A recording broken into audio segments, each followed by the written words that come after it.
Graça e paz, né, irmãos? A gente vai dar sequência ao nosso estudo, né, que a gente tem começado, estamos no começo do estudo aqui no Campinho. A gente vai estudar a jornada, né, são 42, como a gente já falou em outras ocasiões. A gente já deu um início nesse estudo bem panorâmico, né? Falamos do sentido da jornada bem panorâmica, tem até no vídeo anterior que a gente gravou. E hoje a gente vai começar com a primeira jornada já vamos entrar na primeira já, que é Ramsés. Vamos entrar em Ramsés, e a carga que o Senhor tem colocado no meu espírito, né, trazendo dos irmãos nessa primeira etapa das 42 jornadas, que é a primeira, que é Ramsés, são 3 aspectos, né? O primeiro, que assim, eu creio que se os irmãos entenderem bem esses 3 aspectos, eu creio que vai ficar bem claro para os irmãos. O primeiro aspecto é a gente entender o que é Ramsés. O que é Ramsés? Né? O que é Egito? Ramsés é a capital do Egito, né? É uma cidade do Egito, é como se fosse assim, Brasília lá do Egito. Então tem o Egito, que era, vamos dizer assim, um país de uma região, era um país, um império daquela época, né? Hoje a gente divide em país, naquela época era império. Então o Egito era um império, Ramsés era uma cidade onde Faraó ficava, dali ele governava. Mas tinham outras cidades também. Eu trouxe até um mapinha aqui, se os irmãos quiserem dar uma olhada depois. Tem 2 mapas aqui, os que eu achei melhorzinho na internet. Nenhum dos 2 são completos, mas tem coisa que tem em um que tem no outro. Os 2 mais completinhos que eu achei, que ainda dá pra gente entender alguma coisa. Então a gente vai ver aqui Egito, Ramsés, Pitom, Pi-Beresh, Mênfis, que é onde tinha as pirâmides, e Heráclópolis. Baal-Zephon, nesse daqui já tem outra cidade. Então tinham várias cidades, Mênfis, né? Pi-Hairote não, Migdol. Então são várias cidades, mas essa cidade de Ramsés, né, que era o nome do faraó da época, Ramsés II, que era o faraó que governava naquela época, e essa cidade tinha o nome dele. Era a cidade onde ele governava, né? E a gente vai começar falando, né, o primeiro aspecto seria entender o que é Ramsés. O que é Ramsés?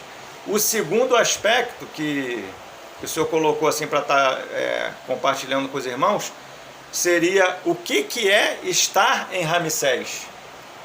Né? O primeiro, o que é Ramsés. O segundo aspecto é o que é estar em Ramsés, entender o que é estar em Ramsés.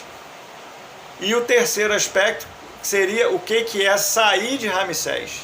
O que é Ramsés, o que é estar em Ramsés, o que é sair. Né? Porque a gente vai ver que... A gente vai ler aqui Números 33. Vou pedir para os irmãos abrirem Números 33. Logo no começo, do 1 até o 5, mas o 5 a gente só vai ler a parte A. Números 33, do 1 até o 5. E o 5 a gente só vai ler a parte A, porque a parte B já está entrando na segunda jornada ou caminhada, né?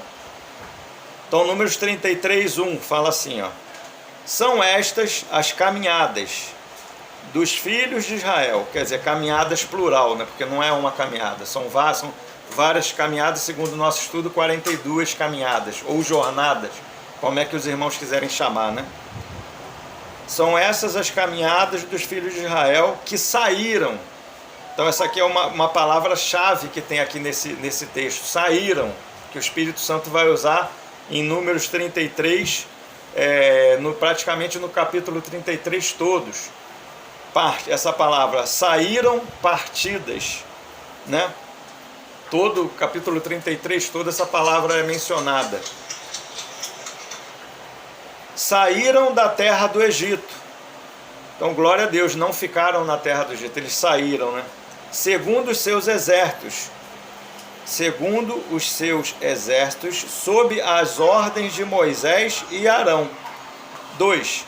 Escreveu Moisés as suas saídas. Agora, interessante que, mais uma vez, o Espírito ele usa essa palavra novamente. Escreveu Moisés suas saídas. Né? Então, a gente vê que, no sentido dessa palavra aqui, podia ter escrito experiências, né? Porque Moisés escreveu as experiências que eles tiveram, experiência por experiência, mas o Espírito ele não usa essa palavra experiência, ele usa saída, né? Porque eles tiveram experiências, mas o que o Espírito está querendo nos mostrar, que ainda que eles tiveram experiências, eles saíram dessa experiência, né? Então esse é um aspecto que esse capítulo 33 ele vai falar o tempo todo. E saíram, estavam em Ramsés e saíram e foram para outra jornada, para uma outra caminhada, para uma outra fase, uma outra etapa. E saíram, e saíram, e saíram, né? Então a gente vê outro detalhe também que essa jornada de Ramsés, ela está descrita de Êxodo 1, né? A gente não vai dar tempo de estudar o livro todo, porque é muita coisa, a gente vai só passar panoramicamente. Os irmãos depois quiserem ler em casa, né, com mais detalhes, os irmãos, seria bom. Então, de Êxodo 1 até Êxodo 12, equivale essa jornada, ou essa caminhada, essa estação de Ramsés. De Êxodo 1 até Êxodo 12, vai ser os capítulos que vão falar de Ramsés. Né? Então a gente vê que Êxodo, o próprio nome Êxodo, é que eles saíram de um lugar, uma grande quantidade de gente foram para um outro lugar. Esse é o significado desse nome Êxodo. Né? Então a gente vê que eles saíram e conforme eles saíram de uma condição, e aí eles vão continuar saindo de outra condição e saindo e saindo. E essa é a caminhada de todo cristão. Né? Essa é a caminhada de todos nós aqui, né? A nossa caminhada em Cristo. Porque Jesus ele é o caminho, a verdade e a vida. Né? Então, essas são as nossas caminhadas. A gente sempre tem que sair de alguma coisa. Quando nós saímos de algo, né, como está falando, e saíram, e saíram, e saíram. Quando Deus mesmo, ele percebe, a gente já leu aqui na introdução, né, que eles saíam segundo o mandato de Deus. Era Deus que estabelecia quando eles saíam, né? O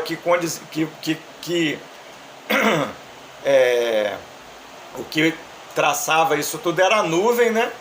A nuvem durante o dia e a coluna de fogo, que é uma alegoria, uma figura do Espírito Santo, né? Que pairava ali deles e dava a direção. Então essa era segundo o mandato do Senhor. Eles saíam e eles iam seguindo a nuvem, ou seja, o Espírito, para onde que eles guiava eles. Né? Não era que homem nenhum mandava, mas a gente já viu isso, né? Quem quiser ver com mais detalhe, tem um vídeo já anterior que vai falar sobre isso, que era o Senhor que conduzia, pelo Espírito, o Espírito Santo conduzia. Então sempre que a gente sai de algo, né, que a gente vai falar de muitas saídas aqui, onde é que o Senhor quer que a gente entre? A gente sai de algo que não é Cristo e normalmente nós entramos em algo que a gente conhece, que é o Senhor. Né? Então saímos de algo e entramos numa realidade em Cristo Jesus. Esse é o objetivo. Lógico que automaticamente a gente sai de algo que não é Cristo e a gente entra na realidade daquilo que é Cristo, mas automaticamente o Senhor ele expõe outra jornada que também não é Cristo. E a gente tem que passar por aquilo dali e sair também. E entrar na realidade de Cristo naquele aspecto. Entende? Porque senão, se a gente não sai, se a gente não entra em Cristo, a gente continua naquela etapa ali, naquela fase. Ainda fica cozinhando, né? Fala que nem a gente já leu também de Efraim, né? Que era um bolo que não tinha sido virado. Ele já estava assado, praticamente queimado de um lado e do outro lado ainda era cru. né? Por isso que ele não fala as experiências. Moisés não escreveu as experiências, mas escreveu as saídas. Porque no caso de Efraim, né, ele já estava naquela etapa ali, naquela jornada ali já há muito tempo. Já era para ele ter saído, né? E ele não saía. Já estava torrado. Então ele já tinha muito tempo ali, já estava ficando queimado, e por outro lado ele estava cru, né? Não estava avançando no Senhor, né? Então esse é o sentido. Quando a gente sai de algo que não é Cristo, que o Senhor está mostrando para a gente que a gente tem que passar por aquela experiência ali e sair, automaticamente nós vamos ser preenchidos pelo que aquilo dali tem de Cristo, né? E vamos entrar numa outra experiência que o Senhor vai nos mostrar para a gente ir saindo e saindo, e cada vez mais a gente está chegando na terra que manda leite e mel, que é a plenitude de Cristo, né? Então é uma caminhada até a gente chegar à estatura de varão perfeito, né? Ao amadurecimento, né, de Cristo em nós. A gente vem a diminuir e Cristo crescer em nós. Escreveu Moisés as suas saídas, caminhada após caminhada, conforme o mandato do Senhor. Quer dizer, o Senhor mesmo mandou que Moisés escrevesse isso, né? A gente já viu isso aí, que tudo que foi escrito foi escrito para a nossa exortação, né? Foi escrito como exemplo para cada um de nós. Então foi o próprio Senhor que mandou que Moisés escrevesse com um propósito, né? Segundo o mandato do Senhor. E são estas as caminhadas de segundo a sua saída. Partiram, pois, de Ramsés no 15º dia do primeiro mês, no dia seguinte ao dia da Páscoa. Saíram os filhos de Israel corajosamente, na minha versão. Mas existe uma outra versão, que é uma versão que pega mais o sentido do Espírito, né, nessa tradução, que seria que eles foram tirados de lá com mãos poderosas. Tem algum irmão que tem essa versão aí? Eles foram tirados com mãos poderosas?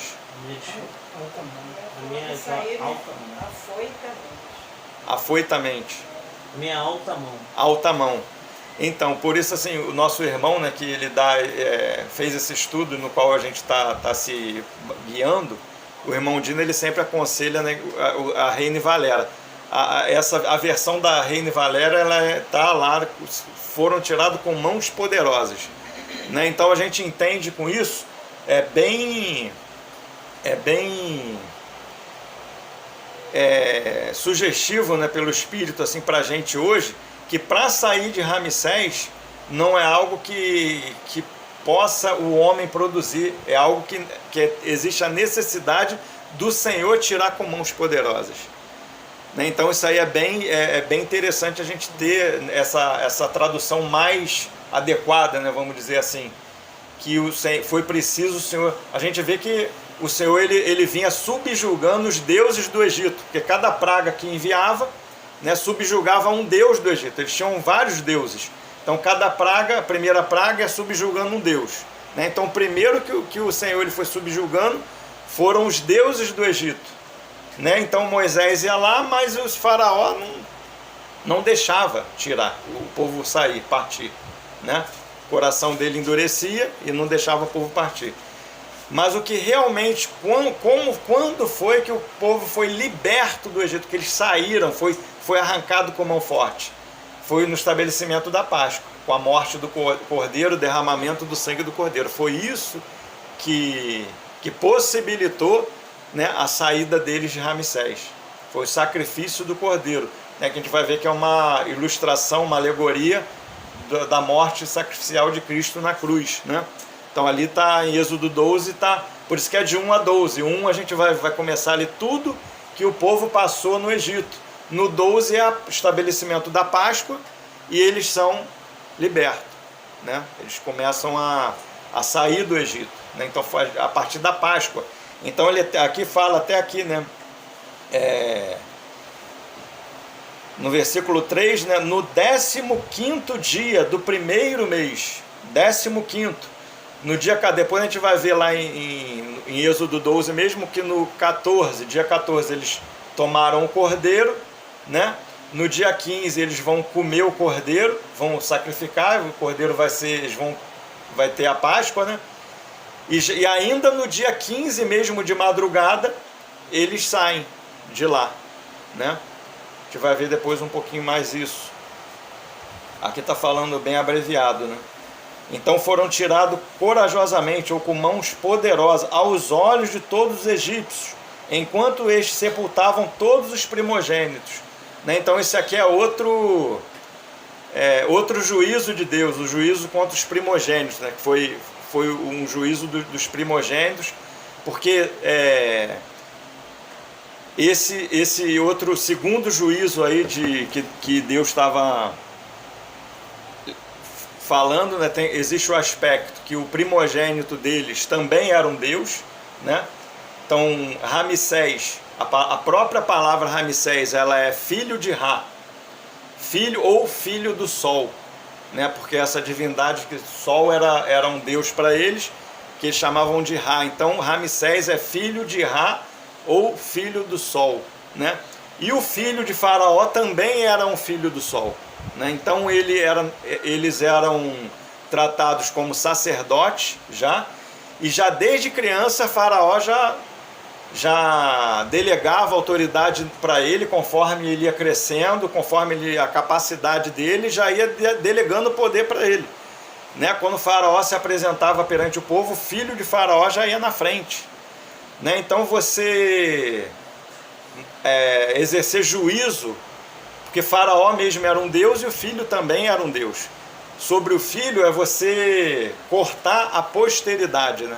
Você estava cortando a posteridade daquela linhagem ali deles ali. Então esse era o juízo, esse era um aspecto do juízo. E também tinha um aspecto do juízo também, que Faraó antes tinha mandado matar todas as crianças, né? Tem esse aspecto também. Então Deus estava executando juízo também com relação a isso, né? Tinham mandado, até a história de Moisés vai falar isso, que a parteira guardou Moisés, né? Mas ali tinha falado, ó, todo menino, vou falar para as parteiras, todo menino que nascer, joga dentro do rio, que o crocodilo, que era um deus deles, ia devorar. E Moisés foi guardado ali. Isso também era um juízo contra a matança dos primogênitos também, né? Então esse é um segundo juízo.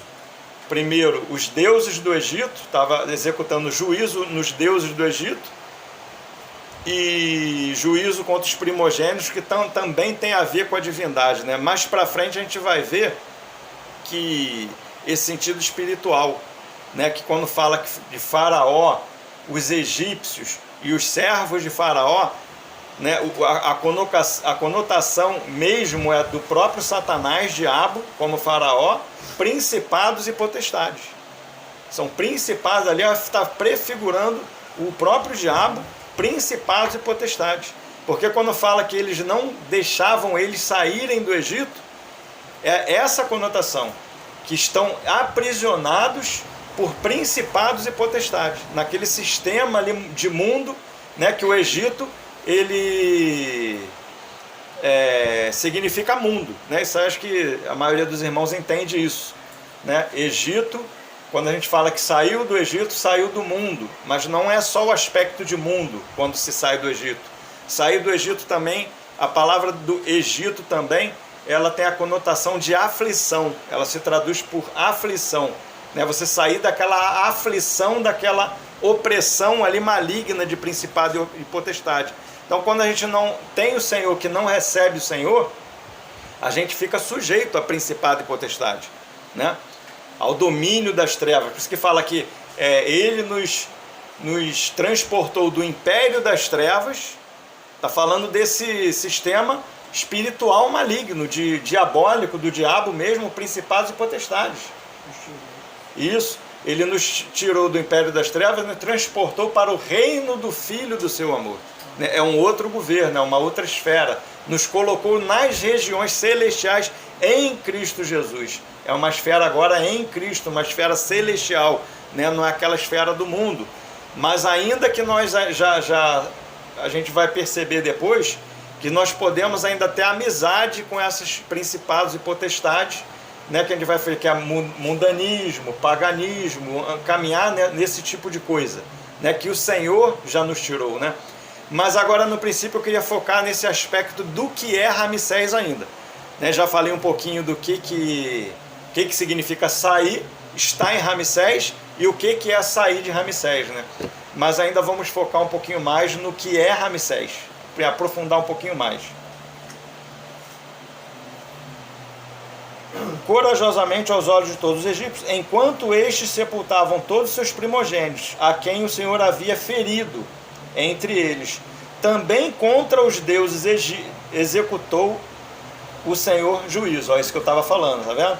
Também contra os deuses executou o Senhor juízo. 5, só a parte A, né? Parte B já fala de Sucote, já é outra jornada, outra caminhada. Partidos, pois, os filhos de Israel de Ramsés, acamparam-se em Sucote. Né? Só até aí.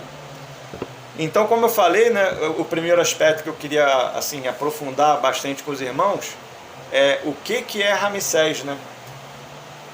E a gente vai estar lendo alguns textos para a gente aprofundar mais no que é Ramsés.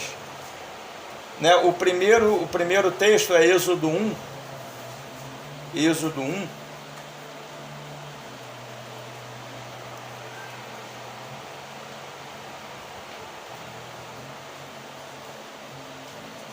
A partir do 6.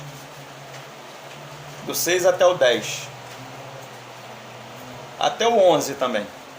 Do 6, Êxodo 1, do 6 até o 11.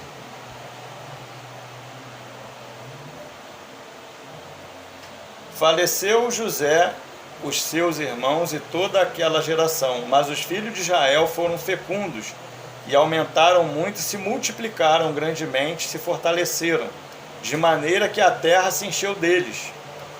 Entremente se levantou um novo rei, que seria esse Ramsés II, né, que veio de outra dinastia de Faraó, que não era aquela dinastia que conhecia os hebreus, que conhecia o José, né, que a gente conhece na história de José. Foi um outro faraó que entrou e tomou ali, e que não conhecia o povo hebreu, os israelitas não tinham conhecido José já era até morto. Então começa esse faraó Ramsés II a governar no Egito, né? Ó, se levantou um novo rei sobre o Egito, que não conhecia José.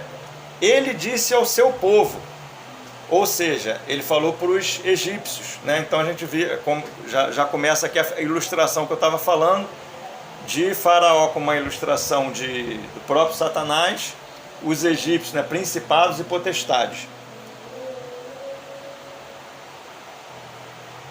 Ele disse ao seu povo, eis que o povo dos filhos de Israel é mais numeroso e mais forte do que nós. Eia, usemos de astúcia para com ele, para que não se multiplique. Olha a primeira finalidade, não se multiplique. Então a gente vê que o império das trevas ela tem interesse de manter os filhos de Deus aprisionados, ou ainda quem não é filho de Deus aprisionado, para que os filhos de Deus não venham se multiplicar, não venham conhecer o Senhor, ser liberto, sair da terra e se multiplicar. Então a gente vai ver aqui que um aspecto é não se multiplicar, e o outro aspecto, segundo que está mais um pouquinho abaixo, é saiam da terra, ou seja, saiam do domínio desses principados e potestades, e se multiplique.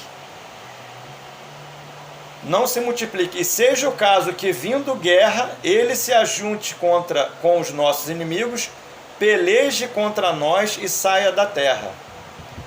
Então a gente vê que não quer que a gente saia desse aprisionamento, quer manter prisionado.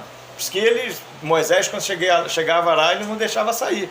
Faz de tudo para não deixar sair, para segurar, né, debaixo do domínio dos impérios das trevas. Né? 11. E os egípcios puseram sobre eles feitores de obras, para os afligirem. Né? Aqui aparece a ilustração do que eu falei de Egito como aflição. Né? Então isso aqui é o sentido de Egito, mundo e aflição. Né? Então qual era o conceito? Para os afligirem com suas cargas. E os israelitas edificaram a Faraó cidades celeiros, Pitom e Ramsés. Né? Então eles ficavam ali fazendo tijolos de barro, Pitom e Ramsés, em todo o Egito ali. Né? a gente vê que essa palavra piton, ela vem de serpente mesmo, né? Tem o sentido de serpente. Era aqueles que tinham intimidade com a serpente. A gente vai ver que figura, ilustração, até sarcófago, quando tu vê múmia, né? Sepultamento de egípcios, tem muitos deles que tem aquela coroa que é uma serpente aqui na frente, né? Então eles tinham adoração pela serpente. Eles eram o povo que se dedicavam, que adoravam a serpente. Então existia essa cidade também lá, Pitom, né, e Ramsés, e era isso que eles eram aprisionados para edificar isso, né, o sistema do mundo, o sistema deles. Fazer tijolo de... A própria pirâmide, as pirâmides, elas são sarcófagos, né, são tumbas, né, como se fosse o cemitério deles. E era isso que se... Tu vê a figura, né, uma ilustração da pirâmide, o que é que eles faziam o povo edificar, né? Tumbas, né? Sepultura, cemitério para eles. Então essa é o sentido uma ilustração da pirâmide, né? Então esse é o sentido do... Quando fala aqui, né, no versículo 11, e os egípcios puseram sobre eles feitores de obras para os afligirem com suas cargas, e os israelitas edificaram a Faraó cidade celeiro, Pitom Ramsés, né? Isso aqui está falando do espírito mesmo do anticristo. Esse sentido aqui é do espírito do anticristo, que a gente vai ver mais para frente um pouquinho, né? Que tem texto no Novo Testamento que vai falar que ele já opera, o espírito do anticristo já está no mundo, ele já opera desde aquela época lá. Já estava no mundo, já operava desde aquela época, né? Então a gente vai ver mais aprofundar, né, o que é Ramsés, né? Então a gente vê que é um sentido espiritual no qual o espírito do anticristo ele opera nesse sentido. Como? Afligindo os filhos de Deus, né? Apocalipse 11:8, para a gente entender um pouquinho mais. Vamos lá em Apocalipse, versículo 11.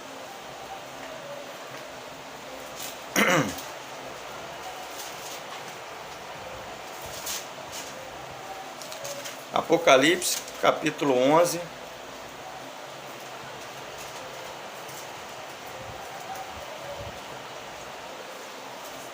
versículo 8. Esse texto aqui é o texto que fala das duas testemunhas, né? Aquelas duas testemunhas que vão estar lá em Israel, né? Na época do anticristo, naquele período ali, né? Mas o nosso assunto não é esse. Eu queria trazer esse versículo 8 desse capítulo 11, que vai falar assim, vai explicar um pouco mais para a gente desse sentido espiritual do Egito, né? Que o Egito ele tem um sentido espiritual. A própria Bíblia ela fala disso. Então fala assim, ó, 8. E o seu cadáver ficará estirado na praça da grande cidade, que espiritualmente, tá vendo? Aqui é a grande cidade. Cadáver de quem? Das duas testemunhas, que eles vão ser vão morrer, né? Depois vão ressuscitar. Mas eles vão ficar na grande cidade, que espiritualmente, ó, te vê que essa cidade espiritualmente se chama Sodoma e Egito. Então é a mesma cidade. Essa mesma cidade, ela se chama Sodoma, e essa mesma cidade, ela também se chama Egito, onde também o Senhor foi crucificado. Então a gente sabe que o Senhor foi crucificado aonde? Em Jerusalém, né? Então aqui ele está falando de Jerusalém.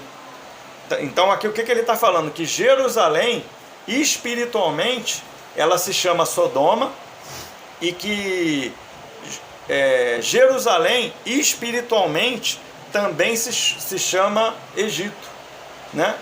E também se chama Jerusalém. E o que quer dizer isso? É um sentido espiritual, mas é a mesma cidade, são 3 cidades, mas está falando do sentido espiritual da mesma cidade, né? Então Egito, né? O sentido espiritual a gente já falou, né? O sentido de mundo, de aflição, né? Que tem a ver com o espírito do anticristo que opera, é esse mesmo sentido, né?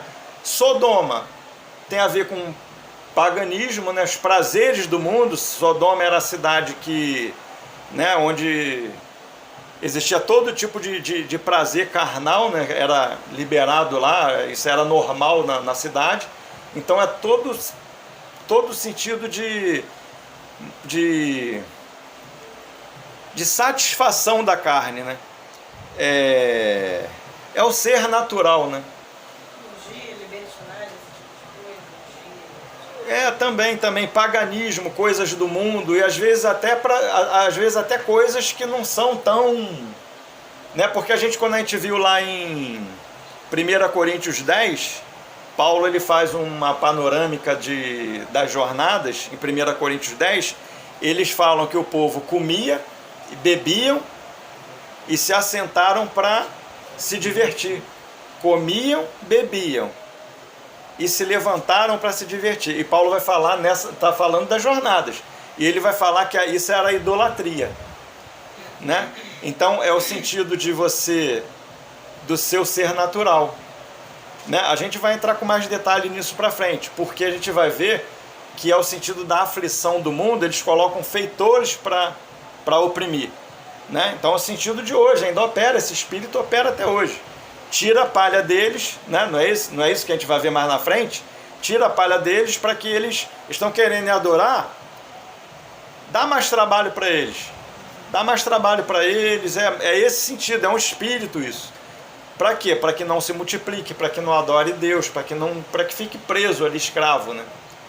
Entende? Então é esse sentido. Então às vezes até você comer e beber e se assentar para divertir, você pode estar debaixo desse domínio, né? Nesse sentido, Sodoma, né? Egito, mundo mesmo, mundanismo, paganismo, Sodoma. E Jerusalém, aqui quando está falando, não é a Jerusalém espiritual, está falando da Jerusalém, a cidade mesmo, religiosa. Está falando de religiosidade. É aquela cidade de Jerusalém onde tem o natural, né? Islamismo, vem tudo dali, né? É o que a religião, cristianismo que não é o Senhor, né? O próprio cristianismo que não é o Senhor, mas é uma religião, né? Que os irmãos também estão presos. Vê que a religiosidade ela pode ser Ramsés também, né? Então é esse o assunto aqui. Você pode sair do mundo, mas você pode estar na religiosidade.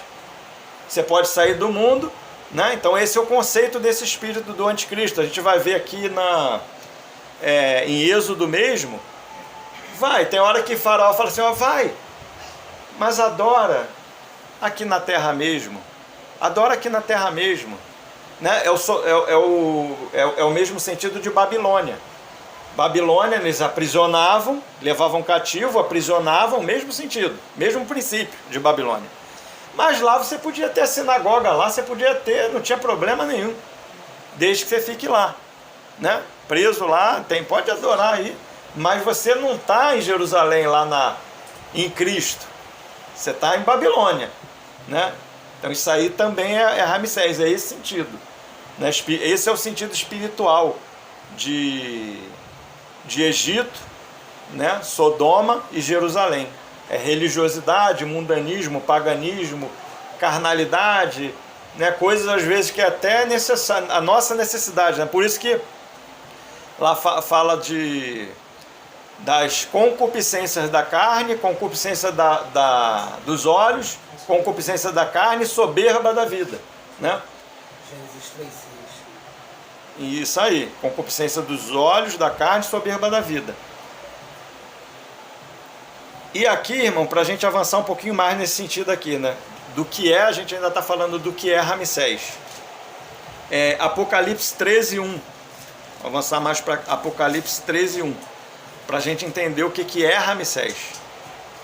É só virar a folha, Apocalipse ainda, a gente estava no 11, vamos para o 13. Vi emergir do mar uma besta que tinha 10 chifres e 7 cabeças, e sobre os chifres 10 diademas, sobre as cabeças nome de blasfêmia. Só isso, só o versículo 1.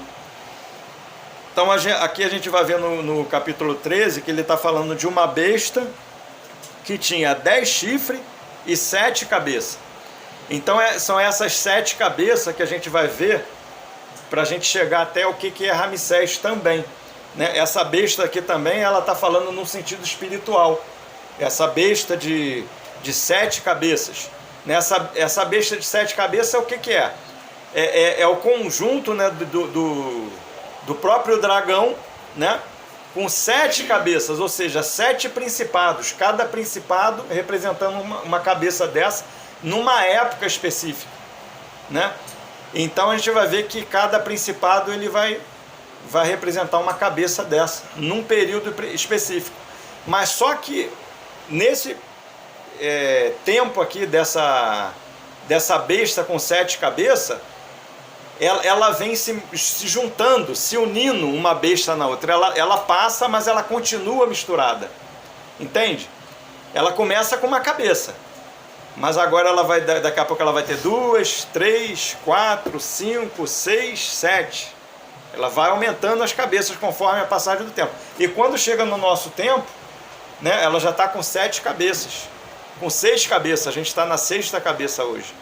Ainda tem a última cabeça para se manifestar, que é o anticristo mesmo, né? Que é a realidade disso que a gente está falando, né? Mas a gente está na 6ª cabeça, a gente vai ver isso agora, né? Vamos aqui mais para frente um pouquinho no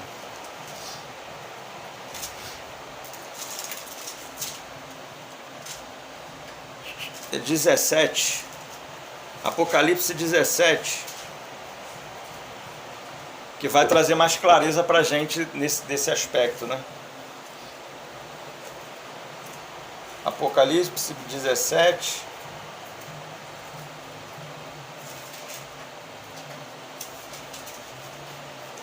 a partir do 7. Que vai ver que antes aqui está falando da Babilônia, né? Vamos ver a partir do 5, que vai falar da Babilônia.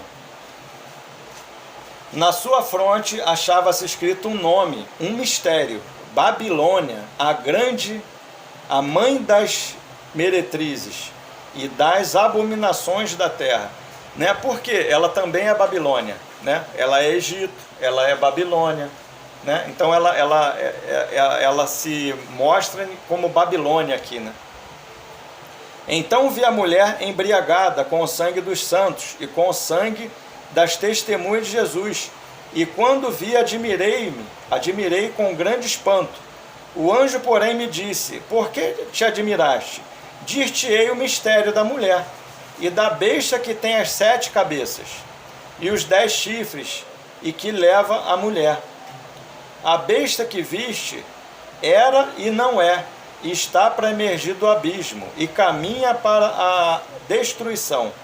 Aqueles que habitam sobre a terra, cujos nomes não foram escritos no livro da vida desde a fundação do mundo, se admirarão vendo a besta que era, que não é, mas aparecerá.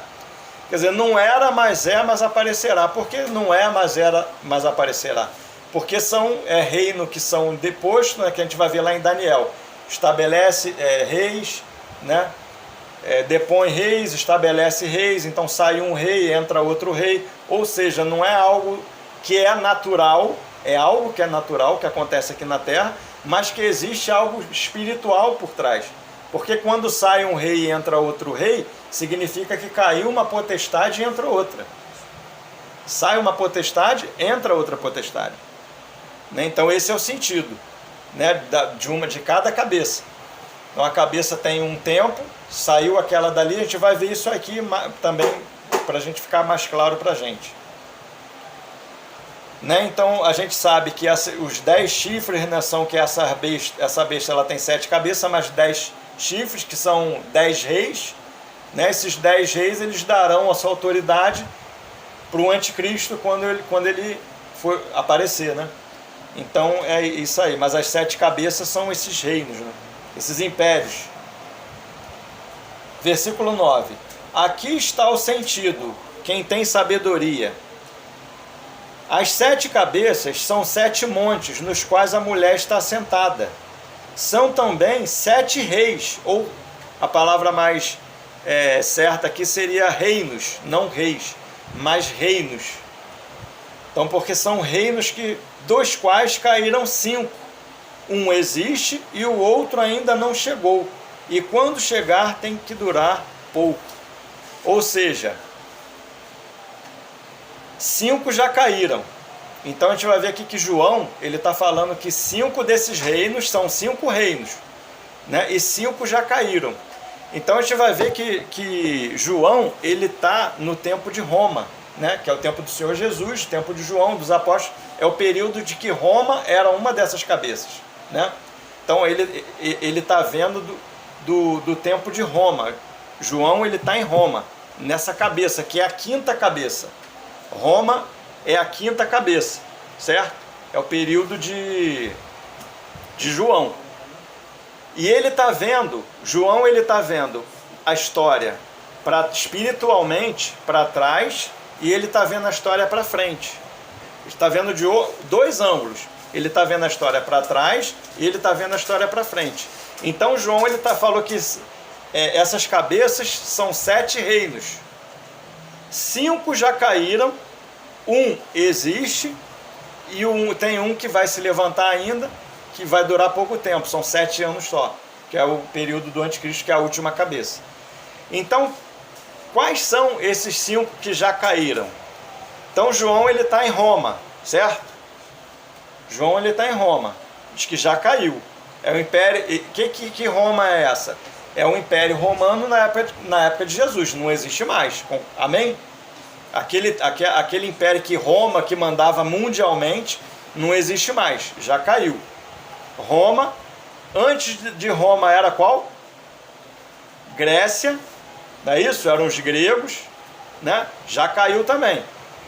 Roma, Grécia, Medo-Persa, antes da Grécia eram os medos e os persas, não é isso? Já caiu também. E antes dos medos persas, Babilônia. Mas só que aí tu vê que tinha uma cabeça antes, que não vai aparecer no livro de Daniel. Porque Daniel, ele está falando de Babilônia para frente. Ele não fala para trás. Só que antes de Babilônia ainda tinha uma cabeça. Que cabeça é essa? Egito, Ramsés. Entende?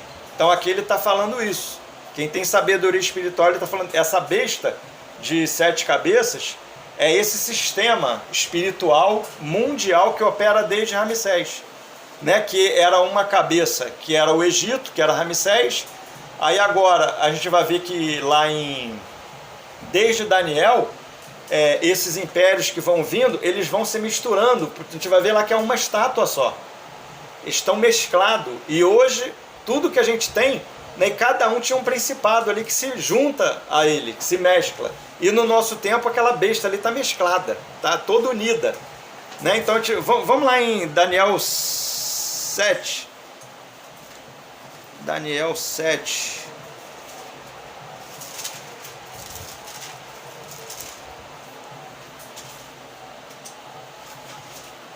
Eu não vou ler assim, irmão, para a gente remir o tempo, só fazer uma panorâmica, né? Eu vou fazer a ilustração da estátua, né? A gente vai mostrar aqui a estátua aqui, deixa eu ver aqui a estátua. Então a gente vê que Daniel ele estava na Babilônia, que é a cabeça de ouro, não é isso? A gente vê, quando a gente vê a figura da estátua, aqui na minha Bíblia tem. Se os irmãos depois quiserem dar uma olhada. Mas aí depois quem também quiser ler o capítulo 7 e 8 de Daniel, né, a gente vai ver isso com mais detalhe. Né? Então a gente vê que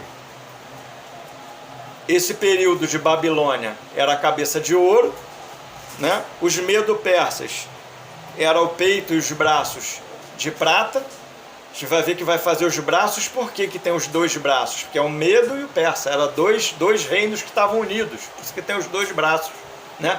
A cabeça, a Babilônia, os 2 braços de prata, os medos e os persas, que eles se uniram e se formaram um império mundial na época.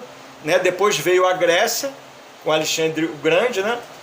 E depois da Grécia veio Roma, que também governava com 2 partes, né? A figura das 2 pernas, não era unificado.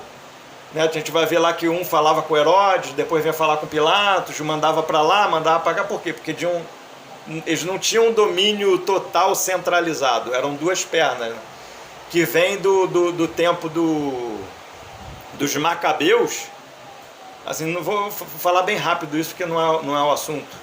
né? Tinha 2 filhos da última linhagem dos Macabeus. Depois os irmãos quiserem ler o livro dos Macabeus também vai ficar um pouco mais claro, né? Eles eram judeus, né? Que eles montaram um governo na época, estabeleceram lá um exército, e eles tomaram o governo da Grécia naquela época e reinaram no tempo que fala no tempo que Deus ficou calado, né? Os 400 anos, né? Foi isso? É 400 anos? Não é isso? 400? Então eles governaram, então passaram pela mão de vários o último foi a mãe de 2 deles, que eu não me lembro o nome. Não sei se o nome dela era Alessandra, alguma coisa assim. E ela reinava. Só que ela teve 2 filhos, essa mulher. Um era sacerdote e o outro era general. Quando ela morre, eles começam a brigar entre si, porque uma parte dos macabeus achavam que o que era sacerdote era mais espiritual, o sacerdote que tem que ser o governador. E outros achavam que era o general, porque tinha alguma coisa com a guerra, de guardar, né, Jerusalém ali. E, assim, falando a grosso modo, irmãos, começaram a brigar entre si. E brigaram entre si. Um queria governar, o que era general, o que era sacerdote. Conclusão, foram pedir ajuda para Roma na época. O que Roma fez? Roma, quando entrou, em vez de ajudar, tomou conta. O negócio estava meio bagunçado e foi aí que Roma entrou, entendeu? Então saiu a Grécia e entrou Roma, né? Então um entrou na parte que era para governar, a parte que era o general, e o outro entrou para governar nessa parte que era que era sacerdote que governava. Porque teve um tempo que ficaram governando, o que era sacerdote governou uma parte do império, né, que era da Grécia, e outra parte. Quando Roma entrou, continuou, um tomou conta de uma parte, o outro tomou conta, e ficou sendo assim. É por isso que é as 2 pernas. E a gente vai ver que nesse período de Roma, aqui em Daniel, esse animal, ele faz a ilustração de animal, né? A cabeça é o leão, que é a Babilônia, o medo persa é o urso, o leopardo é a Grécia, né? E a Roma é um animal espantoso, que não tem definição. Terrível e espantoso. Por que é terrível e espantoso? Porque está todo misturado. Não dá para você definir que animal é esse mais. Né? Essa besta também é essa besta que aparece lá em Apocalipse. São todos esses impérios mesclados. Né? Então a gente vê, né, que a Ramsés não aparece, porque Daniel está na Babilônia e ele está olhando até Roma. Né? Então aparece só 4: Babilônia, Medo-Persa, Grécia e Roma. Mas já João, lá em Apocalipse, ele está olhando as 7 cabeças. Ele está vendo os 5 reinos que já caíram. Vamos voltar lá, 17, né? Apocalipse 17.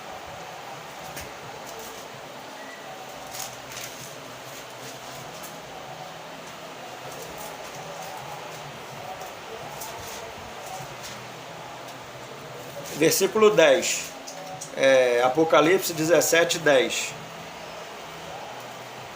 Dos quais 5 caíram, né, que a gente já viu quais são: Roma, Grécia, Medo-Persa, Babilônia, e a primeira, que era Ramsés, é a primeira cabeça que aparece aqui. São os 5. Um ainda ele vai falar que um ainda ó. Um existe. Que um é esse que existe ainda? Esse um que existe é o nosso tempo, né? Essa globalização que ainda não chegou ao ápice ainda do que tem que ser. Por isso que ainda não revelou ainda o homem da iniquidade, mas que caminha a todo vapor para isso, né? Ainda não se revelou, não chegou na plenitude ainda, mas eles estão a todo vapor para chegar onde tem que chegar para esse homem se manifestar, né? Então esse é o que ainda existe, é o que nós estamos hoje, que já é a mistura de tudo isso, é a 6ª cabeça, né? Quando esse principado também ele for deposto, aí eles vão dar poder, né, os 10 reis, que também são principados também, vão dar poder para o próprio diabo, né, vão dar poder para o anticristo, para começar os 7 anos dele. Por isso que ele fala que o último vai ter pouco tempo, são só 7 anos, né? Vamos agora ver um outro texto. Efésios 6,12. Vamos ver no Novo Testamento.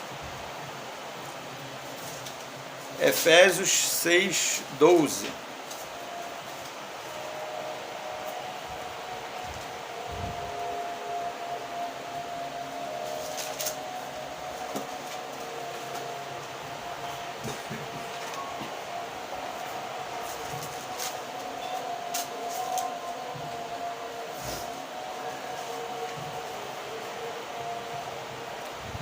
Porque nossa luta não é contra o sangue e a carne, e sim contra principados e potestades, contra os dominadores deste mundo tenebroso, contra as forças espirituais do mal nas regiões celestes. Né? Então a gente está vendo aqui que o que é Ramsés, né? É o que é a nossa luta, principados e potestades contra dominadores deste mundo tenebroso. Então diz que esse mundo, que é Ramsés, ele tem dominadores que dominam isso, e que se a gente não conhecer, a gente pode ser até aprisionado por isso, né? Cair nisso aí, ficar preso, cativo daquilo dali, e você não sai de Ramsés, fica preso, né? 2 Tessalonicenses 2, 7, 8. 2 Tessalonicenses 2, 7, 8. Com efeito, o mistério da iniquidade já opera, e aguarda somente que seja afastado aquele que agora o detém. Então será de fato revelado o iníquo, a quem o Senhor Jesus matará com o sopro da sua boca. Só até aí. Então a gente já vê que o mistério da iniquidade já opera, né? E aguarda somente que seja afastado aquele que agora o detém. Eu vou falar assim, eu sei que assim, tem um monte de interpretação do que é que agora o detém. Então, a gente fala que é o Espírito Santo, mas eu vou falar o que eu aprendi com um irmão que a gente está estudando, que foi o irmão Dino que deixou, né? A gente está seguindo aqui a apostila do irmão Dino, para os irmãos que não sabem. O irmão Dino que explica que o detém não é o Espírito, senão diria quem o detém. Quem é que o detém é o Espírito Santo, mas não fala o que o detém. Então, o que o detém, segundo o estudo do irmão Dino, o que o irmão, né, nos ensinou, o que o detém é justamente esse império, essa cabeça que nós estamos. É isso que o detém, que ainda não chegou o tempo dele. Quando esse principado, que é o que o detém, que está agora no nosso tempo, ele for deposto, aí chega a hora do anticristo. Mas isso é o que o detém. É o próprio sistema dessa besta de 7 cabeças. Ele mesmo sabe que não chegou a hora ainda. Ainda, como eu falei, estão caminhando para isso. A gente está nesse tempo de ser preparado, o mundo está sendo preparado para ele. Então é isso que o detém, ainda não foi preparado totalmente. Mais uma vez, né? Segundo, sei que tem várias interpretações diferentes, a gente deixa os irmãos com relação, né? Estou falando que o que o irmão passou para a gente, que eu entendo dessa forma. Foi assim que eu aprendi, né? Vamos ver também, irmãos, 1 João 4,3. 1 João 4,3.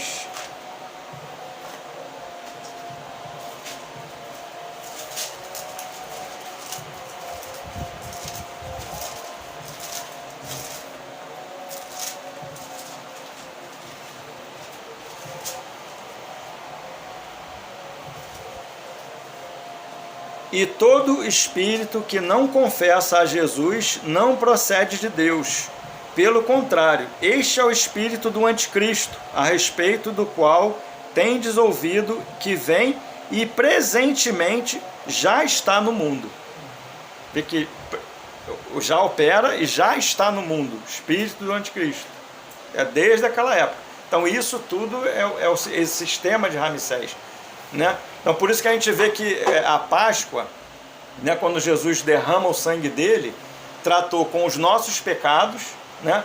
O sangue de Jesus ele trata com os nossos pecados, Então foi isso que possibilitou, né, propiciou, houve propiciação, né, para que a gente fosse liberto do império das trevas, né, foi o sacrifício de Jesus. Mas, né, não somente o Senhor ele tinha que tratar com os nossos pecados, né, ele pagar o preço pelos pecados, mas ele tinha que tratar também com o pecado do homem, o que o homem é, né, por isso ele nos incluiu na sua cruz, né, então essa é a provisão de Deus, né. Então ele tratou com nossos pecados, a gente vai ver Romanos, né? O Guilherme está falando de Romanos, né? Romanos até o capítulo 4, a metade do 4, ele vai falar dos pecados, né? Que vai tratar dos pecados. A partir do 5, 6, ele vai falar do pecado, né? Do pecado do homem até o 7. E a partir do 8 ele vai falar, né, da nova vida, da entrada da nova vida pelo Espírito. Falar da lei do pecado e da morte, da lei do Espírito de vida, né?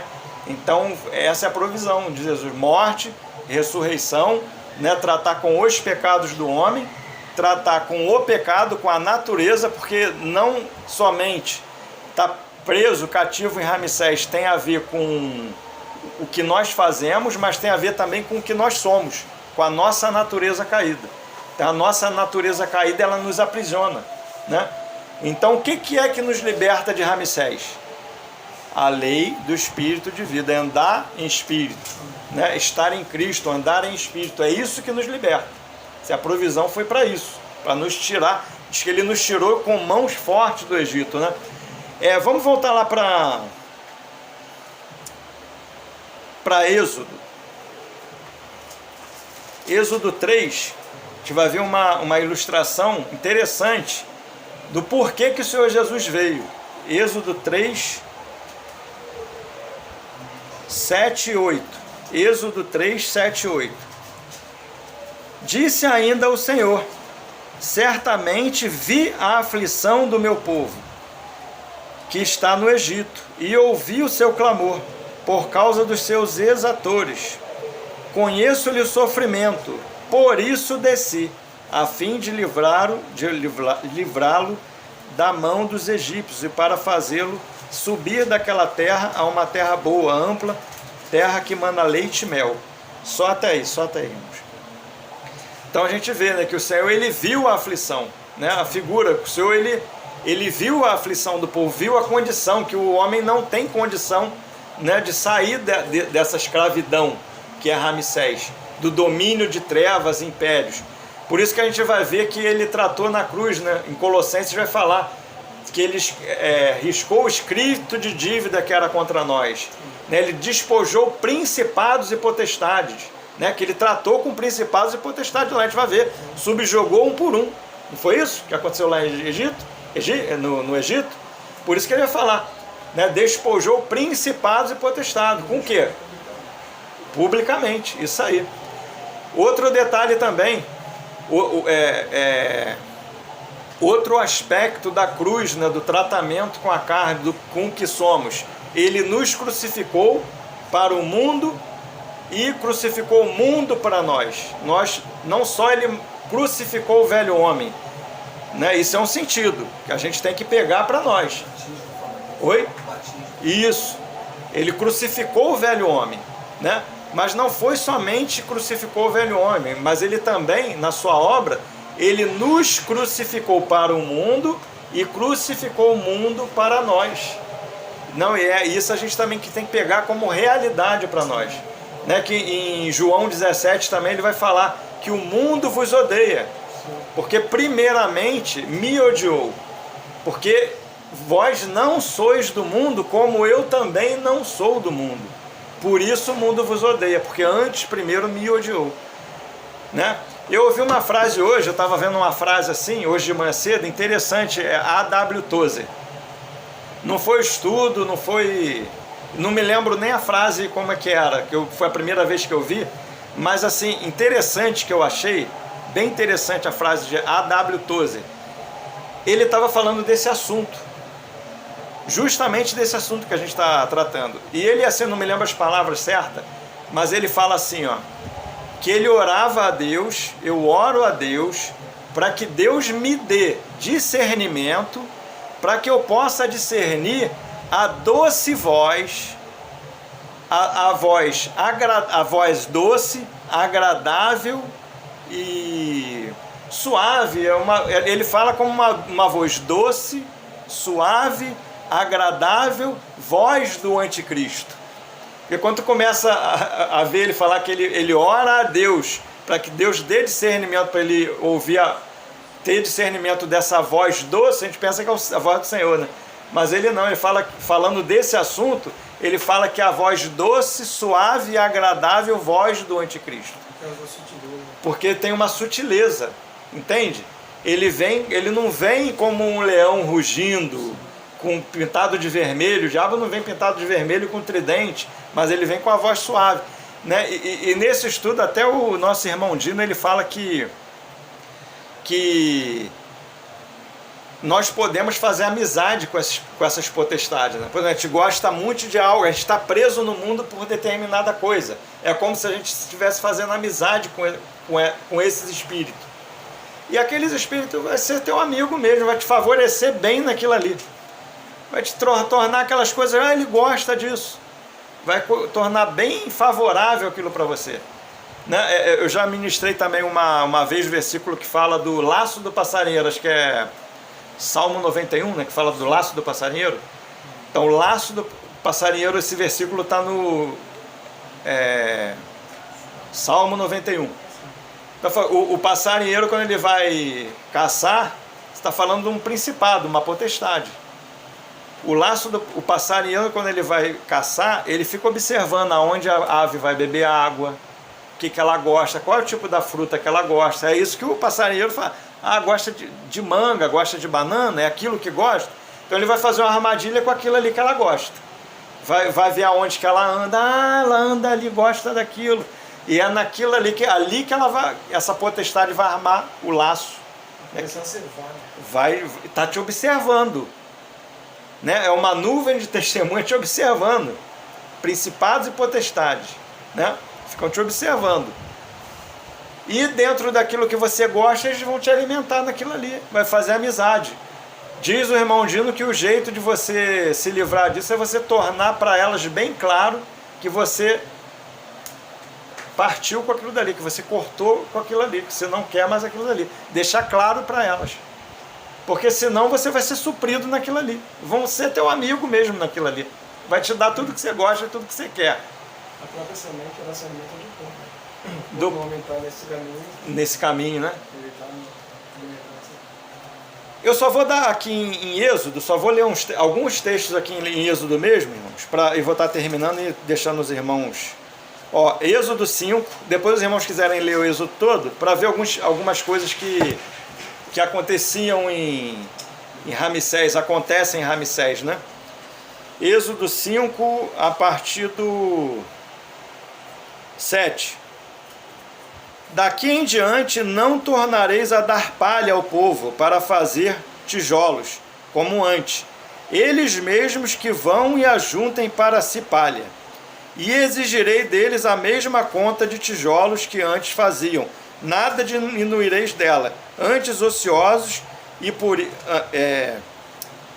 estão ociosos e por isso clamam. Vamos e sacrifiquemos ao nosso Deus. Agrave-se o serviço sobre esses homens, para que nele se apliquem e não deem ouvidos às palavras mentirosas. Né? Então a gente vê que primeiro desse espírito, né, é sobrecarregar, né, para que você... Esse é o primeiro... Oi? Sobrecarregar, né? Tira a palha, agora dá mais serviço. Estão falando em adorar, quer adorar? Então vamos sobrecarrega eles. Esse é o primeiro. O segundo... A gente vai ver aqui no 8, 25. Êxodo 8, 25. Chamou o faraó Moisés e Arão e disse: Ide, oferecei sacrifícios ao vosso Deus nesta terra. Né? Então é a igreja mundanizada. Você sacrifica a Deus, mas não sai daqui do mundo não. Você pode adorar a Deus, mas você pode também usufruir do mundo, das coisas do mundo. Uma hora você está... Êxodo 8:25. Uma hora você está na igreja, mas você pode também usufruir dos prazeres do mundo, né? Uma vez eu estava evangelizando um jovem, falei para ele sair do mundo, carnaval, falando várias coisas para ele, mas ele regalou o olho para mim. Não, mas essas coisas é boa. Poxa, carnaval é bom, cara. Né? Olhando o homem natural, né? Porque fala de Sodoma, né? O homem natural é bom. Essas coisas são boas, não é ruim isso. Depois ele me cortou no telefone, na época eu tinha alguns contatos com ele, nunca mais tive contato com ele. De jeito nenhum, nem ligando não atende telefone mais. Mas isso aqui é um outro espírito, né? Você pode agradar a Deus, ir para a igreja também, mas não sai, fica aqui no mundo mesmo. É o princípio de Babilônia, você está aprisionado aqui, mas pode fazer sinagoga ali, pode ir lá orar, não tem problema nenhum. O principado não vai se incomodar com isso, nem o diabo. Né? Ainda no 8, ele vai falar aqui no versículo 28, capítulo 8 ainda.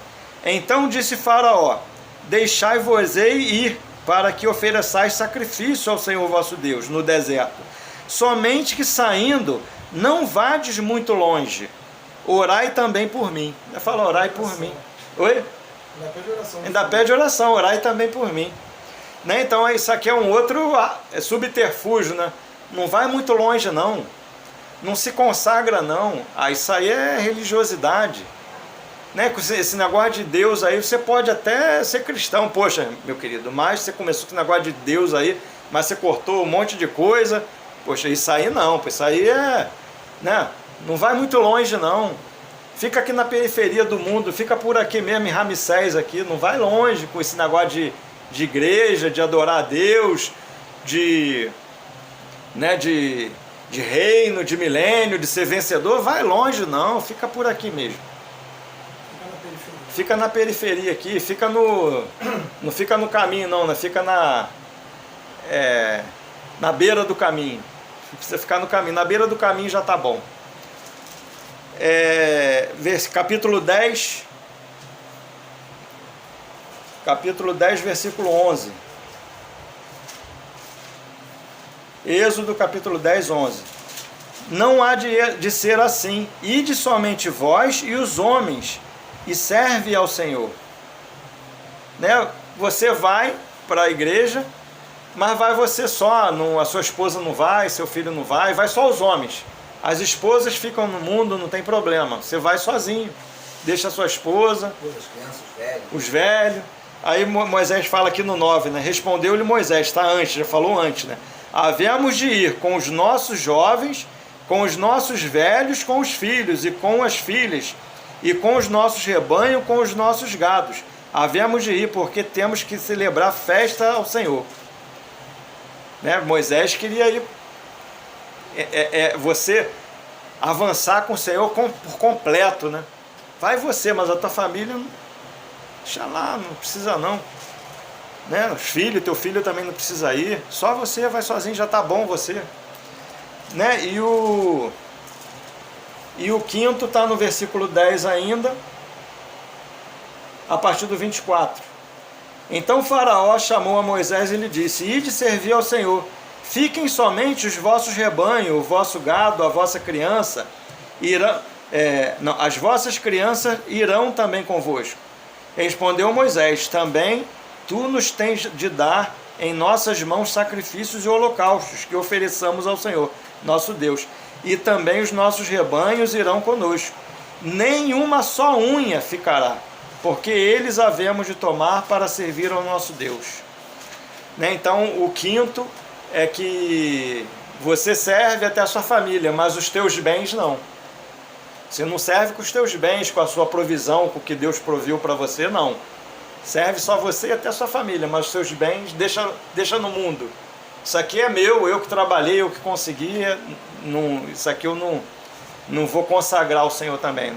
Né? E o conceito é de que a gente vá, né, crer no Senhor Jesus e será salvo tu e a tua casa. Né? Esse é o princípio do Senhor, salvar toda a família. É o princípio coletivo, né? Desde o início ele fala de um princípio coletivo. Né? Para Abraão, em ti serão benditas todas as famílias da terra. Então o princípio de salvação é coletivo. Né? Amém, irmãos? Vou estar parando aqui, os irmãos, se quiserem comentar, perguntar, os irmãos ficam à vontade.